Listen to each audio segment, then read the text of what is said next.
Good morning students. बेटा क्या है कि आपका चैप्टर का नाम है प्राकृतिक संपदा। मतलब प्रकृति में क्या क्या चीज़ें हमें पाई जाती हैं, उनकी जलवायु कैसी होती है, वायुमंडल कैसा होता है, उनको नियंत्रण किस तरीके से हम कर सकते हैं, इस बारे में हम पढ़ेंगे। क्या करें, हम जानते हैं कि हमारी पृथ्वी ही एक ऐसा ग्रह है जहाँ जीवन विद्यमान है। क्या कह रहा है कि हम जो पृथ्वी है एक ऐसी जगह है जहाँ पे जीवन विद्यमान है और अर्थात रहने के लिए जीवन महत्वपूर्ण। पृथ्वी पर जीवन बहुत सारे कारकों पर निर्भर करता है। जो जीवन है बहुत से कारकों के ऊपर निर्भर करता है। कैसे निर्भर करता है, हम यह जानते हैं कि जीवन के लिए परिवेश हो गया, ताप, जल तथा भोजन की आवश्यकता हो गई। परिवेश अर्थात घर, ताप, जल हो गया, भोजन हो गया, इसकी आवश्यकता होती है। इसके अलावा हम जीवित नहीं रह पाते।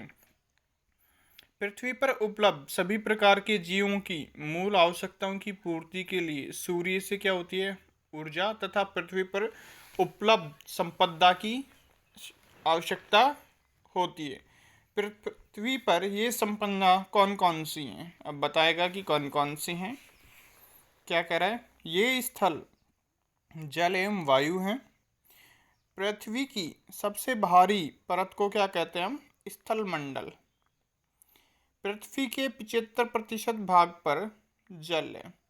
जो टोटल 100% है उसमें से 75% पे क्या है, जल है। यह भूमिगत जल के रूप में भी पाया जाता है। भूमिगत जल के रूप में भी पाया जाता है भूमि के अंदर। इन सभी को क्या कहते हैं हम, जलमंडल कहते हैं। वायु जो पूरी पृथ्वी को कवल के समान ढक देती है उसे हम क्या कहते हैं, वायुमंडल कहते हैं।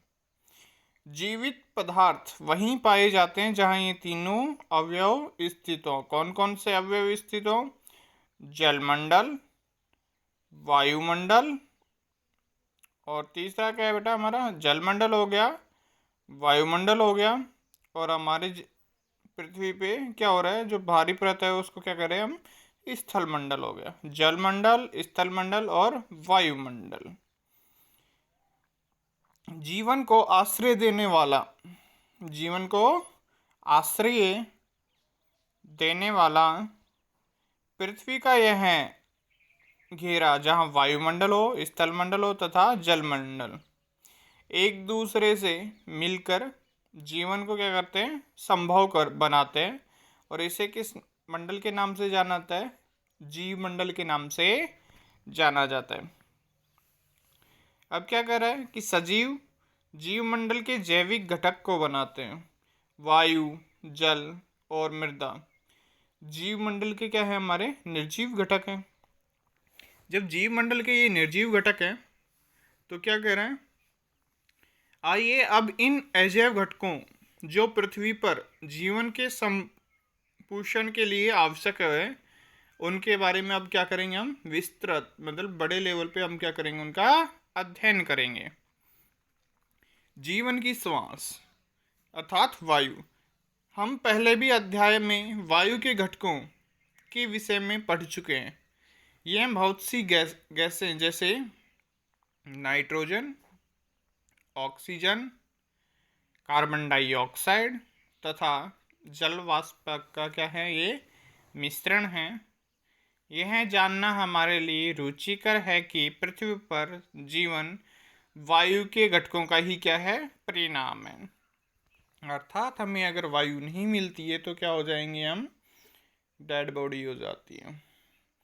कि पृथ्वी पर जीवन वायु के घटकों का परिणाम है। शुक्र तथा मंगल जैसे ग्रहों जहाँ कोई भी जीवन नहीं है, वायुमंडल का मुख्य घटक कार्बन डाइऑक्साइड है। जो वायुमंडल का घटक है वो कौन सा है, कार्बन डाइऑक्साइड है। वास्तव में शुक्र तथा मंगल ग्रहों के वायुमंडल में 95 से 97% तक क्या है, कार्बन डाइऑक्साइड है, मंगल और शुक्र ग्रह के ऊपर। यूकेरियोटिक कोशिकाएं और बहुत सी प्रोकैरियोटिक कोशिकाओं को ग्लूकोज अणु को तोड़ने, जो ग्लूकोज के अणु होते हैं उनको तोड़ने तथा उससे जो ऊर्जा प्राप्त करने के लिए ऑक्सीजन की आवश्यकता होती है, इसके परिणाम स्वरूप कार्बन डाइऑक्साइड क्या करते हैं हम, छोड़ते हैं, अर्थात उसकी उत्पत्ति होती है। दूसरी प्रक्रिया जिसके परिणाम स्वरूप ऑक्सीजन की खपत होगी और कार्बन डाइऑक्साइड का क्या होगा, उत्पादन होता है, और ये क्या होती है, दहन की क्रिया होती है, जिसके परिणाम स्वरूप ऑक्सीजन की खपत होती है तथा कार्बन डाइऑक्साइड का उत्पादन होता है, दहन की क्रिया है। इसमें केवल मनुष्य के वे क्रियाकलाप ही नहीं जो ऊर्जा प्राप्त करने के लिए ईंधन को जलाते, बल्कि जंगलों में लगी आग भी आती है। इसके अतिरिक्त हमारे वायुमंडल में कार्बन डाइऑक्साइड की मात्रा प्रतिशत का एक छोटा सा भाग है। 1% का क्या है, एक छोटा सा भाग है, क्योंकि कार्बन डाइऑक्साइड दो विधियों से स्थिर होती है। कौन कौन से स्थिर होती है? फर्स्ट है, हरे पेड़ पौधे सूर्य की किरणों की उपस्थिति में कार्बन डाइऑक्साइड को ग्लूकोज में बदल देते हैं। और दूसरा क्या है, बहुत से समुद्री जंतु समुद्री जल में घुले कार्बोनेट से अपने कवच क्या करते हैं, बनाते हैं। तो आपने पढ़ा जीवन की श्वास अर्थात वायु के बारे में पढ़ा कि वायु क्यों हमें जरूरी होती है, क्योंकि वायु के बिना क्या होता है, जीवन संभव नहीं है।